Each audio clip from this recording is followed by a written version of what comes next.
Bonjour à tous, c'est avec un immense plaisir que je vous propose cette nouvelle pépite en cette belle année 2025. Ça y est, nous sommes dans cette année qui sera sous le chiffre du 9. Le 9 étant la fin d'un cycle, le renouveau, terminer et clore les vieux dossiers ou faire la paix avec ce passé, avec ce temps qui n'existe pas, qui est terminé, mais qui parfois ressurgit dans notre espace du mental. Donc c'est sortir du doute et de la confusion et de s'asseoir en lien avec vraiment ce que nous sommes, avec notre être intérieur. Laisser les paupières se fermer, voir ce qui se joue à l'intérieur, laisser se traverser par tout ce qui est sur l'instant et revenir dans sa présence pour permettre justement à ce renouveau, à ce nouvel espace vibratoire d'exister en nous-mêmes. Donc, merveilleuse année à tout le monde. Je viens de me rendre compte, n'ayant pas toutes les compétences à mon arc, et je n'ai pas ces compétences technologiques, que je vous invite souvent à partager vos commentaires parce que me semble-t-il au plus profond de mon être que c'est comme ça que nous pourrons co-créer un autre monde, une autre façon de se voir et de s'enrichir mutuellement dans une intelligence commune et copartagée. Mais je viens de m'apercevoir que vous ne pouvez pas laisser vos commentaires, donc je m'en excuse profondément. Je suis en train de demander à l'esprit et à mon être intérieur de m'aider et de m'éclairer pour trouver la solution à ce paramètre que je n'arrive pas à modifier. Mais j'espère que je vais réussir à le modifier grâce au fait que je l'intentionne là tout de suite dans cette vidéo et que nous aurons l'occasion et que j'aurai le plaisir et la joie de découvrir vos commentaires, quels qu'ils soient, parce que tout est juste. Alors aujourd'hui, j'avais très envie de vous parler de ce que je ressens, de ce que j'ai perçu et de ce que j'ai pu intégrer aujourd'hui suite à la lecture et à la découverte du film La prophétie des ondes. Peut-être que nombreux d'entre vous connaissent ce livre. Il existe aussi en film sur YouTube et ça m'a permis du coup de le réintégrer, de le réécouter. Parce que des fois, dans ce monde de limites, de ce monde de matière qui nous semble fini, et bien du coup les mots sont pareils, sont des fréquences vibratoires incroyables et peuvent bousculer nos systèmes énergétiques, corporels et émotionnels. Mais ils sont aussi finis. Et c'est vrai que sur ces voyages intérieurs que nous pouvons pratiquer, pour certains qui pratiquent ces espaces de reliance avec le un, avec notre lumière, avec l'énergie et donc avec le monde de l'invisible, de la réalité non ordinaire, comme disent les chamans, eh bien nous avons l'impression de communier avec le tout et que le tout fait le un. Et je trouve que ce texte de James Redfield et donc ce film qui est interprété par des comédiens est incroyable. C'est un espace de découverte fantastique qui nous invite encore une fois à prendre conscience que nous sommes énergie, qu'il y a des coïncidences et des synchronicités qui se déposent sur nos chemins et qui ne sont pas là par hasard, que tout nous parle et tout est là pour nous apporter les informations nécessaires pour nous guider, que nous sommes guidés. Que la grande difficulté de l'être humain, c'est justement ce principe que j'essaye de vous inviter à mettre en lumière, de savoir que nous sommes traversés par ce courant d'énergie, que nous sommes uniques dans notre qualité vibratoire et dans notre structure énergétique, que nous sonnons de manière parfaite et unique, et que dans cette grande symphonie des êtres humains, nous avons encore tendance à s'accrocher à l'illusion du jeu de la séparation. Je vous invite, si vous n'avez pas eu le temps d'écouter et si cela vous intéresse, ma pépite justement, où j'essaye de mettre en forme et de mettre en image, selon moi, qu'est-ce qui se joue dans ce jeu de l'illusion et de la séparation, d'être séparé et de croire d'être séparé de la source. Et dans ce jeu, Du coup, nous avons une fâcheuse tendance, et c'est normal parce que le jeu est complexe et que nous sommes aussi cet aspect de conscience qu'on appelle l'ego. Nous sommes aussi l'ego qui est aussi une qualité de conscience. Dans cet aspect-là, dans ce principe-là, nous avons l'impression que notre énergie ne peut être que régénérée par l'intermédiaire de l'autre. Et donc, nous allons chercher chez l'autre justement à être remplis de cette énergie d'amour. Ou vice-versa, nous pouvons aussi, comme je vous l'ai déjà dit, être sirotés de notre propre énergie pour que l'autre se sente rempli et abreuvé d'amour. Donc, sur ce principe-là, eh bien du coup, se crée tout ce jeu de compétition, de guerre entre nous. Et nous avons l'impression, et de manière complètement inconsciente, que l'autre est là pour nous ressourcer, nous aimer, nous sécuriser et nous apporter cette énergie dont on a l'impression qu'on manque. Et ça fait partie du jeu. Mais dans cette prophétie, on parle de l'idée que l'être humain va prendre conscience, et c'est déjà là, de se relier à une autre source d'énergie, de se relier à ce qu'il est, et justement de se brancher à cette énergie universelle, cosmique, divine, vous l'appelez comme vous voulez, qui fait que nous n'aurons plus besoin d'aller siroter ou d'être sirotés par l'autre. Et qu'est-ce qui se passe quand nous sommes capables de se relier à cette énergie d'amour de manière autonome et consciente? Et bien du coup, si l'autre en face fait la même expérience, à ce moment-là, deux énergies d'amour peuvent s'expanser. Et entre ces deux personnes, eh bien, il existe autre chose, la création d'une nouvelle énergie, une énergie de manifestation d'amour. Et c'est pour ça que cette prophétie parle d'un nouveau monde, que le système va changer parce que les êtres humains vont s'éveiller vers ça. Et nous y sommes déjà. Cet aspect d'éveil existe déjà. Et il y a plein de personnes, tout comme moi, qui sont déjà là pour œuvrer. Et vous êtes aussi invités à œuvrer, à justement laisser cette lumière s'infuser en vous-même pour pouvoir la laisser s'expanser à l'extérieur. Donc, dans ce principe de sirotage et de guerre d'énergie, de compétition, où nous avons ce jeu de l'ego qui se trame en arrière-plan, il y a, selon cette prophétie, 4 schémas, 4 principes de domination où nous pouvons tous être invités à y contribuer ou à être soumis dans ce principe de domination. Tout ça est terriblement inconscient et subtil et c'est pour ça que c'est très difficile de mettre de la lumière sur toute cette ombre. Alors, il y a 4 principes. Le premier principe, et c'est ça que je voudrais vous parler parce qu'il y a plein d'autres qui en parlent de façon merveilleuse. Il y a Charlotte Hoffman qui en parle de façon merveilleuse. Il y a donc ce livre qui est fantastique. Moi, j'aimerais aborder aujourd'hui sur notre capacité à se siroter nous-mêmes. Parce qu'on laisse l'autre nous siroter, on cherche parfois de manière inconsciente à se remplir, mais on est aussi très compétent à se siroter nous-mêmes au niveau de notre propre énergie. Et une fois que nous n'avons plus de jus, je vous le rappelle, je l'explique dans une autre pépite, eh bien, la bouteille est vide, nous n'avons plus de carburant, nous sommes vidés de notre énergie vitale, et donc la vie s'est échappée. Et donc il faut chercher coûte que coûte, et là c'est vraiment notre système parasympathique qui est hors de contrôle, qui n'a plus, nous n'avons pas de contrôle sur ce système-là neurologique totalement autonome, qui se met soit en mode mort, fait le mort, soit en état d'attaque, ou soit en état de fuite. Donc nous allons fuir coûte que coûte la réalité, nous allons attaquer la réalité, nous allons attaquer le vivant, ou nous allons résister au vivant, faire le mort, se paralyser. Et donc dans cet état-là, bien sûr, c'est très difficile de régénérer de l'énergie, puisque du coup, nous bloquons tout espace à la vie. Nous sommes dans la terreur. Et c'est rarement dans la terreur qu'on commence à écrire un roman, qu'on commence à écrire une symphonie, qu'on commence à écrire des pensées universelles. Non, nous sommes en survie. Donc nous sommes sur la vie. Et en étant sur la vie, ce n'est absolument pas dans ces espaces de conscience que nous pouvons nous régénérer et nous faire être alliés avec la vie, faire corps avec cette vie et laisser la vie nous traverser.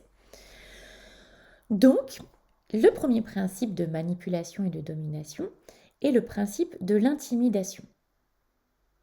L'intimidateur. À quel moment nous sommes menaçants en nous-mêmes? dans un langage, du coup, mental, de nous à nous, où nous allons nous menacer, nous allons apporter de la menace, de la confusion, du doute, de l'incertitude, quand nous allons être dans des scénarios catastrophes, quand nous allons projeter la terreur dans un futur proche. Tous ces espaces-là, nous sommes nous-mêmes notre propre intimidateur. Nous sommes nous-mêmes notre propre dictateur. Nous nous infligeons un espace mental qui va nous terrifier et qui va nous vider de notre propre énergie. C'est, selon moi, nécessaire et essentiel de mettre de la lumière sur ce langage que nous communions de nous à nous. Comment nous nous parlons et avec qui nous nous parlons. Parlons-nous avec justement ce plan mental qui va servir le plan du passé, qui va servir le temps du passé, qui va servir le temps d'un futur qui n'est pas encore présent puisque le futur est déjà là. Donc l'idée est de se rendre compte que nous pouvons être gardiennes et gardiens de cet espace-là et que nous pouvons veiller sur nous-mêmes autrement.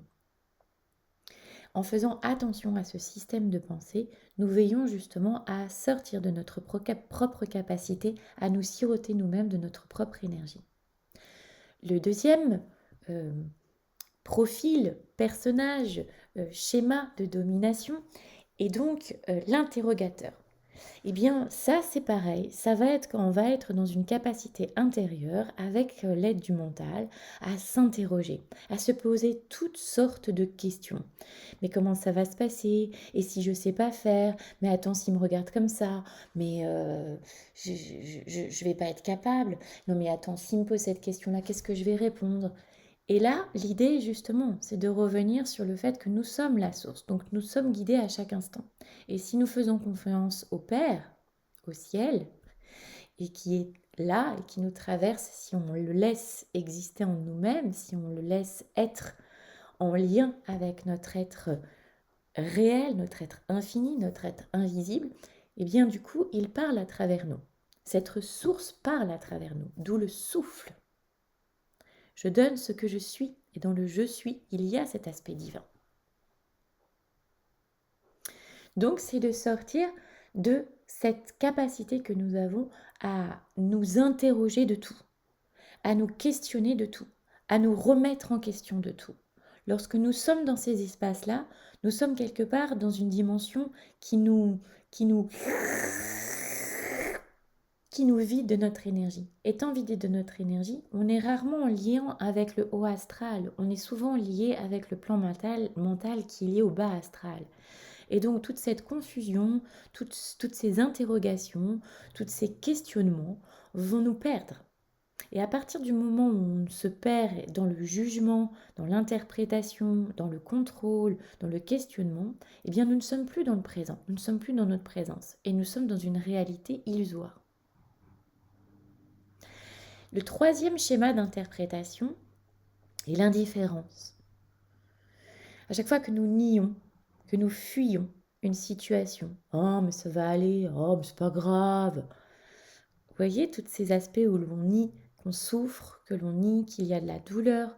Alors l'idée n'est pas non plus de tomber dans l'excès inverse, dire de s'accrocher à cette douleur et de se mettre dans cette posture de victime. On va en venir, c'est le quatrième schéma d'interprétation, le plaintif, qui nous vide aussi de notre énergie. L'idée est d'arrêter de s'accrocher à quelque chose. Dans la loi de l'impermanence, qui est une loi universelle, nous sommes impermanents, nous sommes mouvants. Et ce que nous sommes dans l'instant n'est pas forcément ce que nous serons dans l'heure d'après. Et c'est dans cette impermanence qu'il faut accepter d'exister. Dans cette vibration qui nous traverse et qui parfois est très douloureuse et qui parfois n'est pas confortable.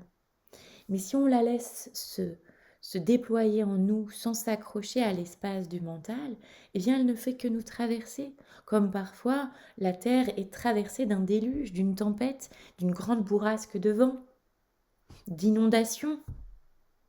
Mais tout ça sert aussi à un rééquilibre qui n'est pas forcément visible sur l'instant. Sur l'instant, nous ne voyons que les dommages, nous ne voyons que les causes et les effets. Nous voyons que ce que nous aurions pu faire ou pas faire. Et l'idée est de comprendre que tout est équilibre et que si nous faisons confiance à ces aspects, euh, y compris matériels, et bien du coup, nous pouvons voir autre chose au-delà. Et lorsque nous sommes traversés par ces tempêtes émotionnelles, ces tempêtes physiques où on ne peut pas nier la souffrance qui est palpable, mais l'idée est de ne pas s'y réfugier, de s'y accrocher.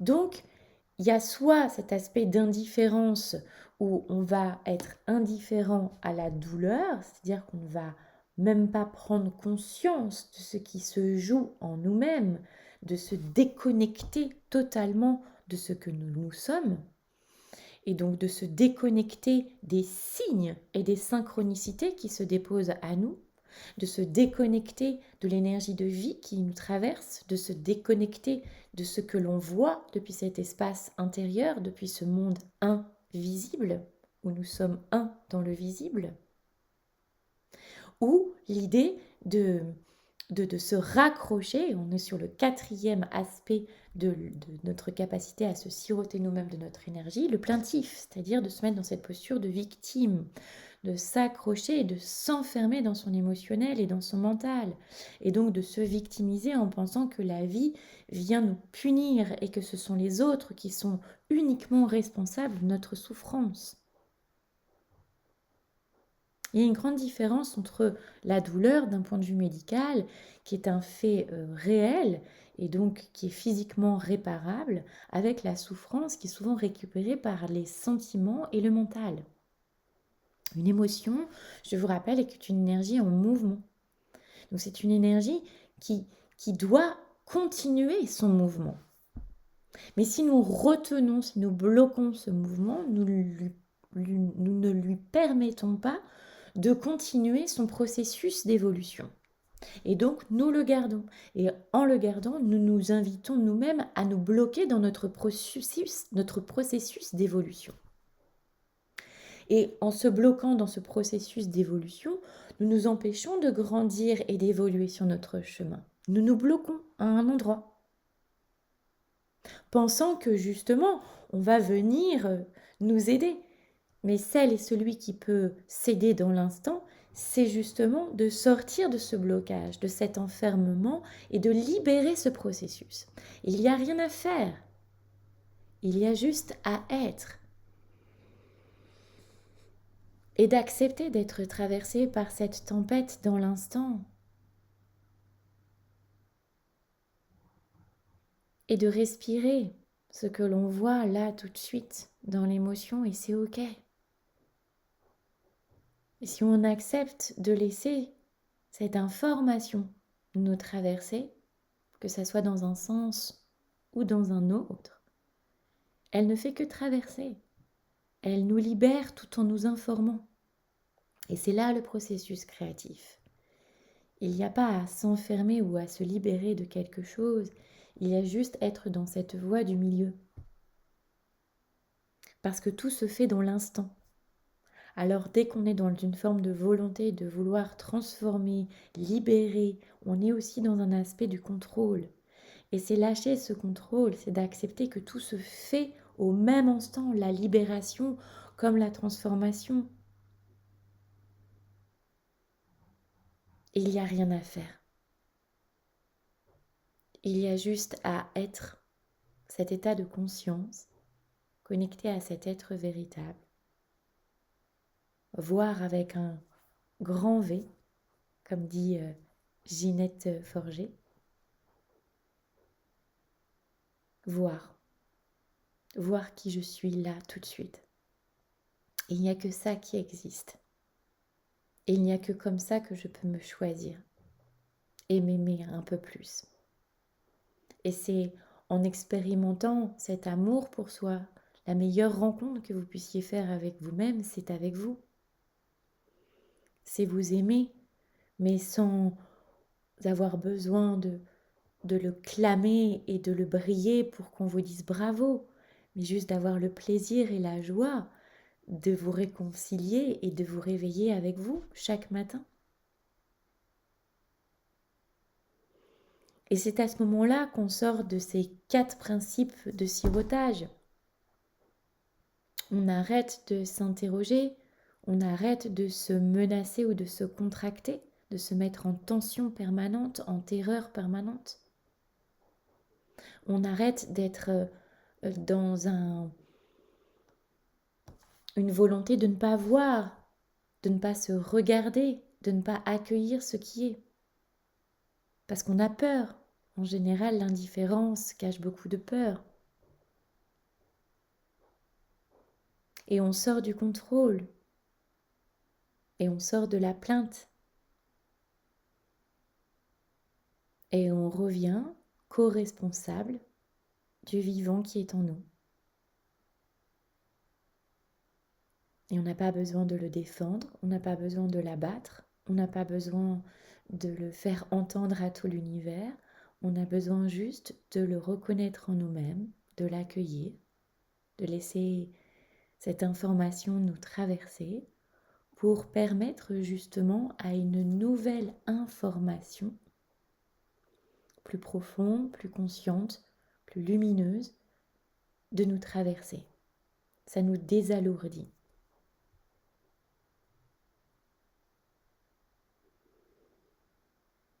Respirez.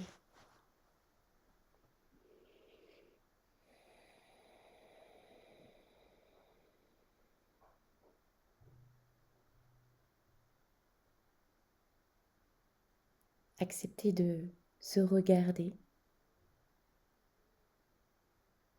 de se sourire depuis cet espace intérieur, de se choisir avec cet être intérieur infini, réel, qui nous parle, qui nous choisit, qui nous aime.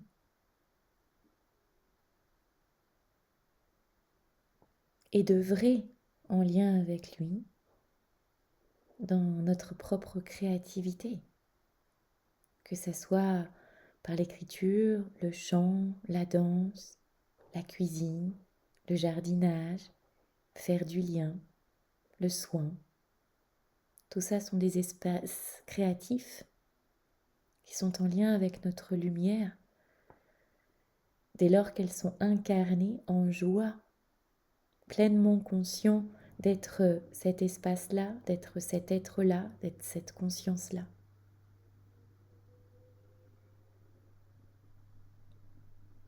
D'être entouré, d'être guidé.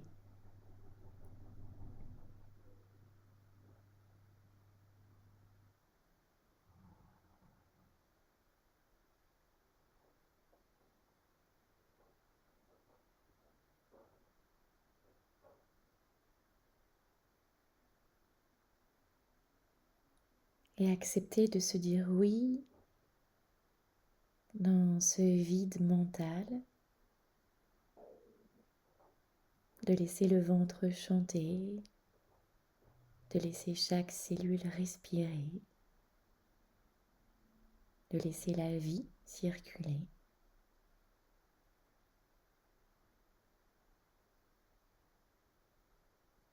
On commence à observer et à ressentir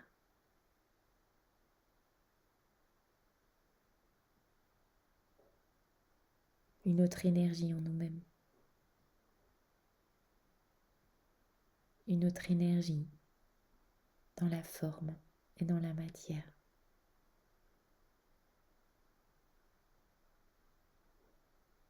C'est comme si on s'accordait dans cet instant, comme un merveilleux instrument de musique qui s'accorde.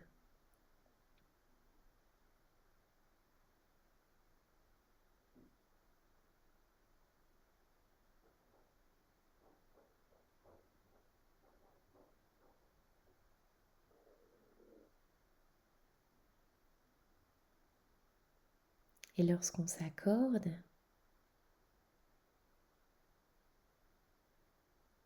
notre corps devient un champ de réception et d'émission d'informations, mais qui ne passe pas par le plan mental.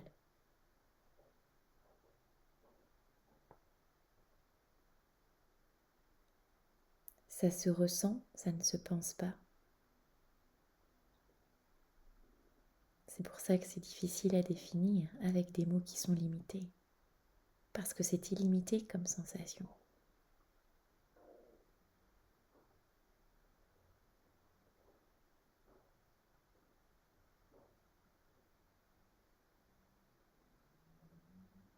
Et on ouvre.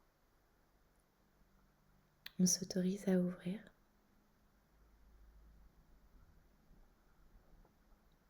On ne s'accroche pas à ce qui est. On est.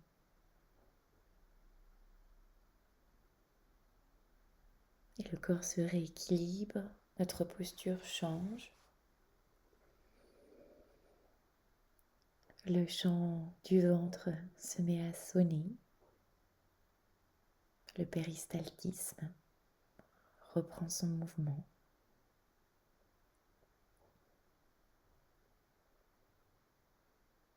Et on ouvre la porte à plus de tension peut-être, et c'est ok.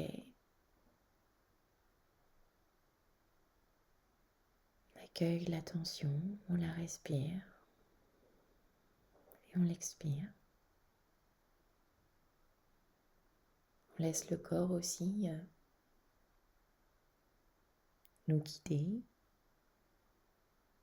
nous montrer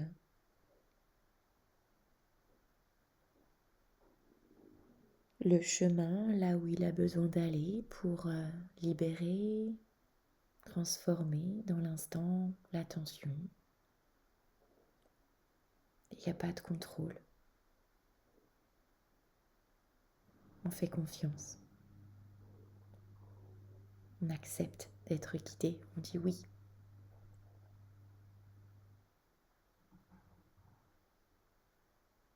Oui à ses ressentis.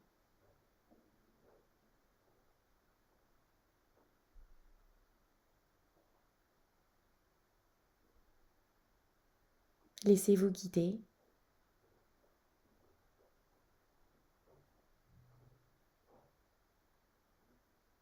Laissez-vous être en lien avec cet être intérieur. Faites-lui de la place. Respirez et inspirez. Expirez. Relâchez avec lui. Soyez dans le donner-recevoir.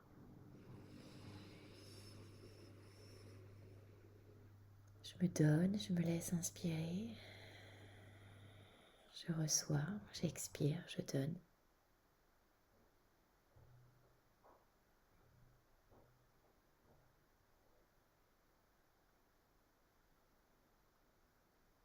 Merveilleuse journée à vous.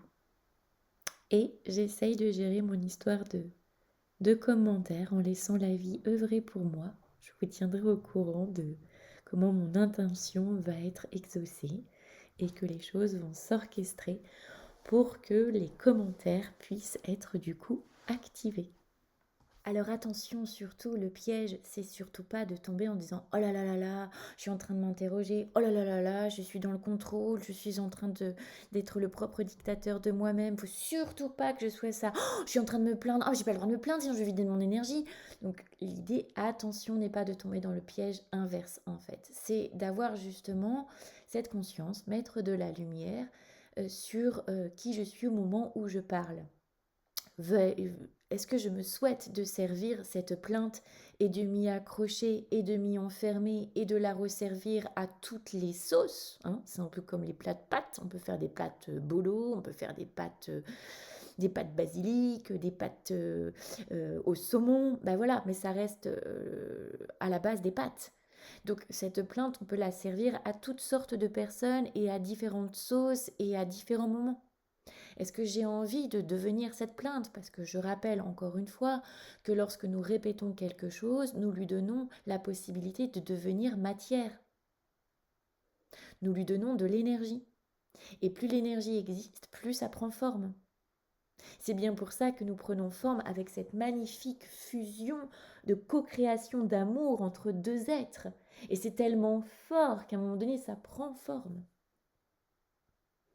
Donc, l'idée n'est pas du tout de tomber dans un piège ou de vous dire « Ah, il faut pas que je sois comme ça, sinon je vais me vider de mon énergie ». Non, C'est encore une fois d'être dans une forme d'attendrissement, de douceur pour vous. Et déjà de poser un peu de plus de lumière sur, eh bien voilà, déjà comment j'ai été sirotée moi-même quand j'étais petit, parce que ça en dit long certainement dans ma capacité à siroter l'autre ou à me siroter moi-même.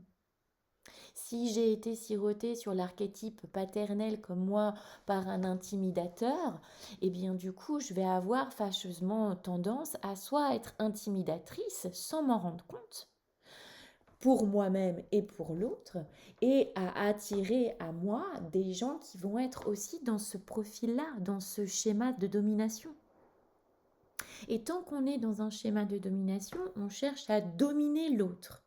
Mais quand on domine l'autre, on se domine soi. Ça veut dire que on mine, on mine le Dieu en nous. On pose des bombes dans ce que l'on ne veut pas voir de nous-mêmes.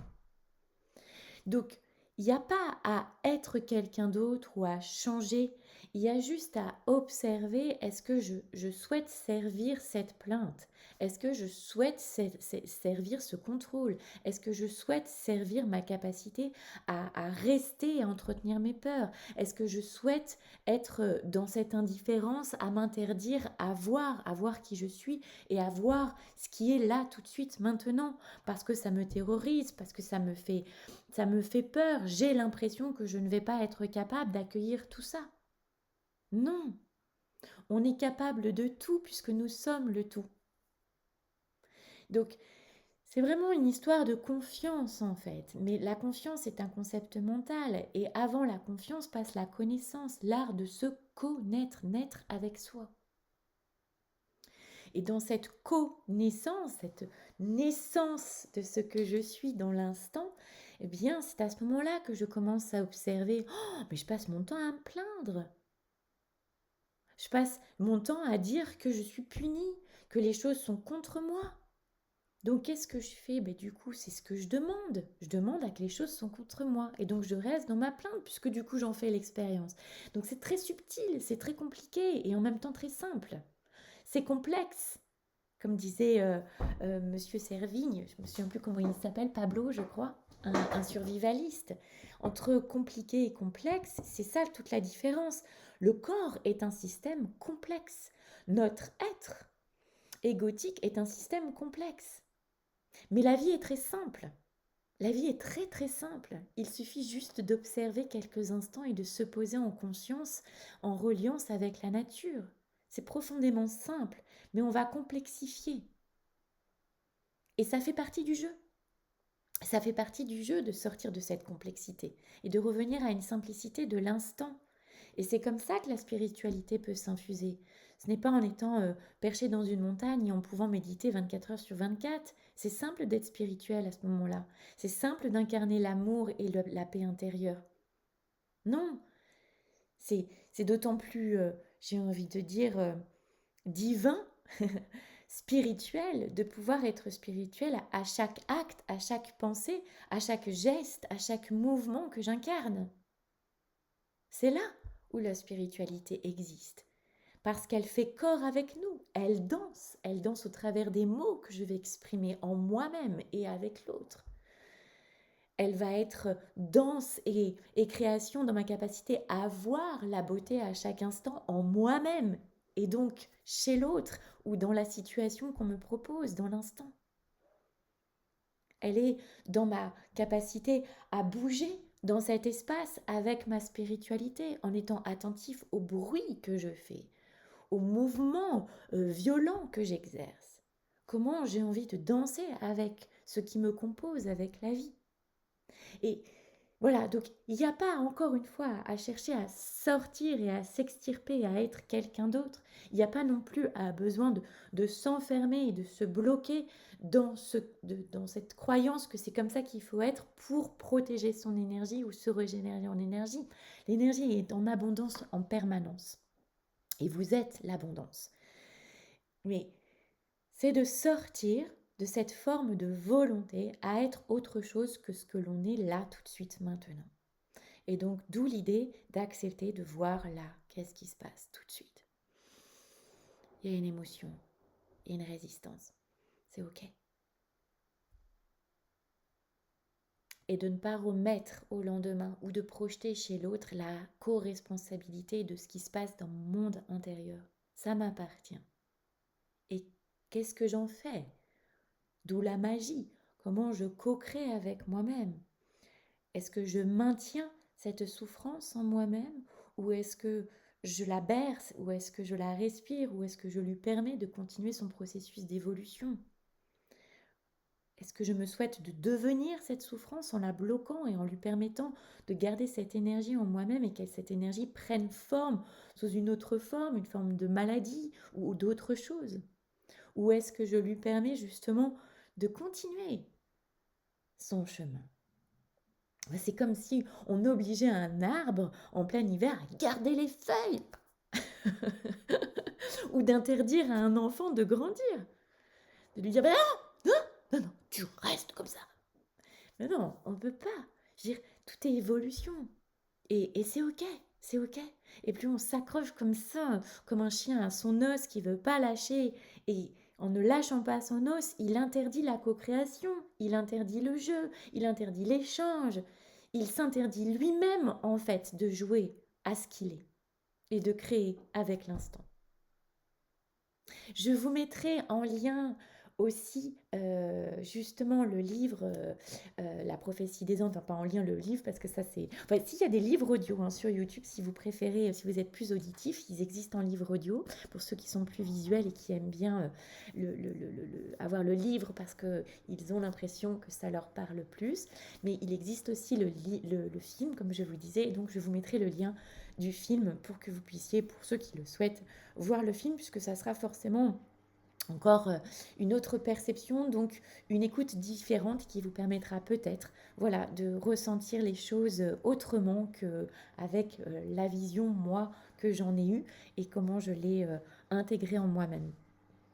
Merci beaucoup, merci pour vos partages, merci pour votre présence et votre écoute.